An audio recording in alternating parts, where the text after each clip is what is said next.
बारिश का मौसम किसे पसंद नहीं होता। ये मौसम बारिश के साथ साथ बीमारियां भी साथ में लेके आता है। तो ऐसे मौसम में अगर खान पान, रहन सहन इसका ध्यान रखा जाए तो आप इस मौसम का अच्छे से आनंद उठा सकते हैं।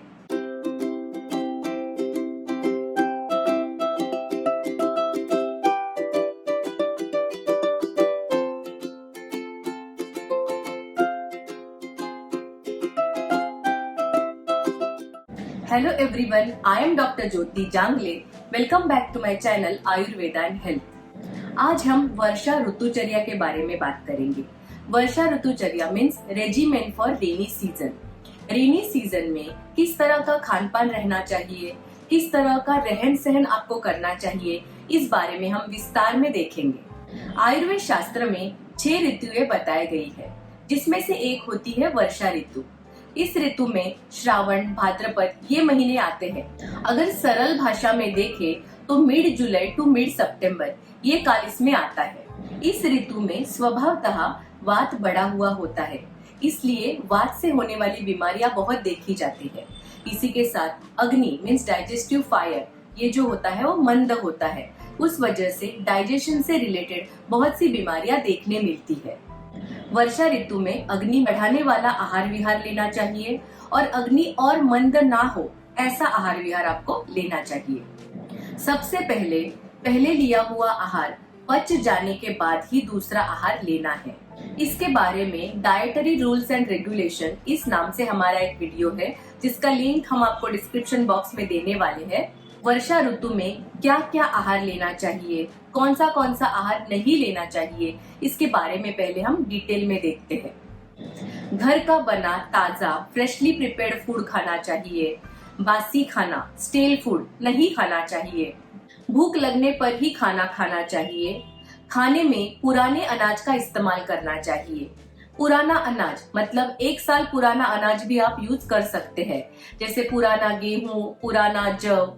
अगर आपको पुराना अनाज नहीं मिल रहा है तो जो अनाज आपने लाया है उसे भूनकर उसका इस्तेमाल करना चाहिए। अगर चावल पकाने हैं तो उनको भी भूनकर बाद में उनका इस्तेमाल करना चाहिए। चावल को प्रेशर कुकर में नहीं पकाना चाहिए। गेहूं, जव इनकी रोटी का इस्तेमाल कर सकते हैं। इसके ऊपर तेल या घी लगाना चाहिए। दाल में मूंग की दाल, अरहर की दाल इसका इस्तेमाल कर सकते हैं। कुलथ की दाल इसका भी इस्तेमाल कर सकते हैं।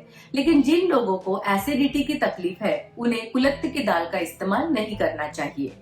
जो भी दाल आप इस्तेमाल कर रहे हैं उसे हींग, जीरा, तेल इसका छौंका लगाना चाहिए। स्प्राउट्स जैसे चने, छोले, राजमा, मटर इनका इस्तेमाल ये ऋतु में नहीं करना है। सब्जियों में भिंडी, लौकी, तुरई, परवर इनका इस्तेमाल कर सकते हैं। हरी सब्जियां मतलब ग्रीन लीफी वेजिटेबल्स इनका इस्तेमाल इस ऋतु में नहीं करना चाहिए, क्योंकि ये पित्त बढ़ाती है। अगर इसका इस्तेमाल करना ही है तो इन्हें उबाल के इसका पानी निचोड़ के तेल का या घी का छौंका लगा के इसका इस्तेमाल आप कर सकते हो। इस ऋतु में दूध का ज्यादा इस्तेमाल नहीं करना चाहिए, लेकिन अगर आपको आदत है तो दूध में सौंठ की पाउडर मिला के आप ले सकते हो। दही का थोड़ा इस्तेमाल भी इसमें किया जा सकता है, लेकिन दही खाने के आयुर्वेद शास्त्र में कुछ नियम बताए गए हैं। उन नियमों का पालन करके ही दही का सेवन करना चाहिए। दही रात में नहीं खाना चाहिए, गर्म करके नहीं खाना चाहिए। दही शहद के साथ ले सकते हैं, दही सेंधव के साथ ले सकते हैं। इस ऋतु में छाछ का इस्तेमाल भी किया जा सकता है। कभी कभी इस छाछ को तेल, जीरा, हींग इसका छौंका लगा के भी इस्तेमाल किया जा सकता है। शहद का इस्तेमाल भी अच्छे से किया जा सकता है। पानी को उबालकर ठंडा किया जाता है और उस पानी में शहद मिला के इसका दिन भर में एक बार सेवन कर सकते हैं। वैसे तो ये महीने उपवास के लिए जाने जाते हैं, लेकिन उपवास में ज्यादातर यूज की जाने वाली चीजें हेवी टू डाइजेस्ट होती है। साबूदाना खिचड़ी या फिर फ्राइड पोटैटो। जैसे कि मैंने पहले बताया कि इस ऋतु में अग्नि मंद होता है। अगर आप हेवी टू डाइजेस्ट फूड लेते हो तो आप और भी बीमार पड़ सकते हो। तो इस ऋतु में लघु आहार ही लेना है, जैसे कि राजगीरा। पापड़ का इस्तेमाल भी इस ऋतु में किया जा सकता है। तो इसमें आपको मूंग से बने पापड़ वो भी भून कर लेने चाहिए, लेकिन उड़द का पापड़ आप नहीं ले सकते। इसके साथ साथ पुदीने की चटनी, लहसुन की चटनी इसका भी इस्तेमाल आप कर सकते हो। आयुर्वेद शास्त्र में दुर्दिन ऐसा एक दिन वर्णन किया है जिस दिन आसमान में बादल भरे हुए होते हैं और बारिश होती है। ऐसे वक्त में आप व्यक्त अम्ल लवण स्नेह मतलब आंवले का अचार, नींबू का अचार या फिर मीठा अचार थोड़ी मात्रा में आप ले सकते हो। रात का खाना जल्दी लेना चाहिए।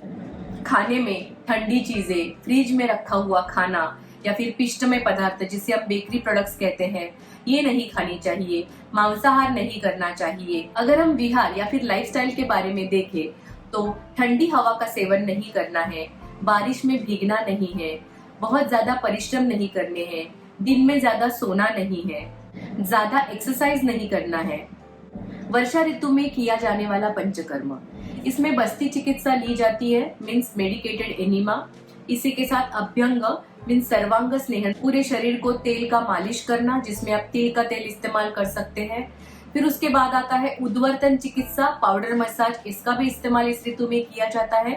इसमें स्नान के बाद सुगंधित द्रव्यों का लेप भी आप लगा सकते हो।